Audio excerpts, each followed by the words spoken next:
சங்கீதம் 73:1 ஆசாப் இவ்விதமா சொல்றாருங்க. என்ன சொல்றாருன்னா, சுத்த இருதயம் உள்ள இஸ்ரவேலருக்கு தேவன் நல்லவராகவே தான் இருக்கிறார் அப்படின்ட்டு.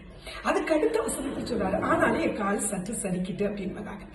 ஏன் சறுக்குது அப்படின்னா, நம்முடைய பார்வை சில நேரம் தேவன் அற்றவர்கள் மேல போகுங்க, தேவனை தேடாதவங்களை போகும்.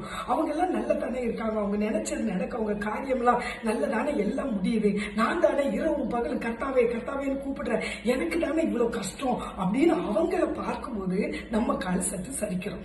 இதெல்லாம் அவருக்கும் சொல்றாரு.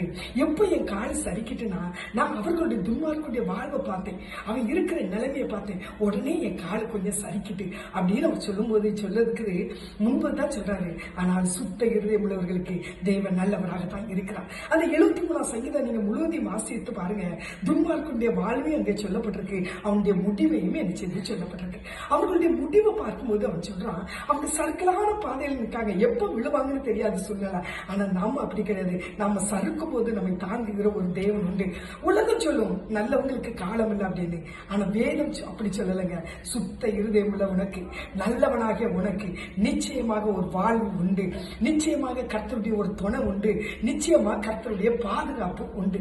இப்போ நீங்க ஐயோ நான் நல்லவனா வாழ்ந்துட்டேனே, நான் நல்லவனா வாழ்ந்து என்ன பிரயோஜனம், நான் ஆண்டவரை தேடி என்ன பிரயோஜனம் சோர்ந்து போய் நிற்கிறீங்களா? இந்த 73 சங்கீதத்தை எடுத்து நல்ல வாசித்து தியானித்து பாருங்க. ஆசாப் கடைசியில என்ன சொல்லியிருக்காருன்னு புரியும். அவனுக்கு தேவன் எவ்வளவு நல்லவரா இருந்திருக்கான்னு சொல்லியிருக்காரு புரியும். அந்த தேவன் உங்க வாழ்க்கையிலும் நீங்க நல்லவரா இருக்கிறதால உங்களை ஒரு நாள் கைவிட மாட்டார். நீங்க அழிஞ்சு போக மாட்டீங்க. கட்டாயம் எத்தனை கஷ்டங்கள் வந்தாலும் உங்க கோல் துளிர்க்கும், உங்க வாழ்க்கை துளிர்க்கும், உங்க நம்பிக்கை துளிர்க்கும். ஏனென்றால் வேதம் சொல்கிறது, உங்களுக்கு தேவன் நல்லவராகவே தான் இருக்கிறார், ஒரு நாளும் தீமை செய்ய மாட்டார். எனவே அருமையான தேவனுடைய பிள்ளைகளை, அப்படி நீங்க சலிச்சுக்கிட்டு இருக்கீங்களா?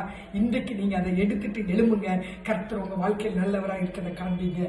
ஆமென்.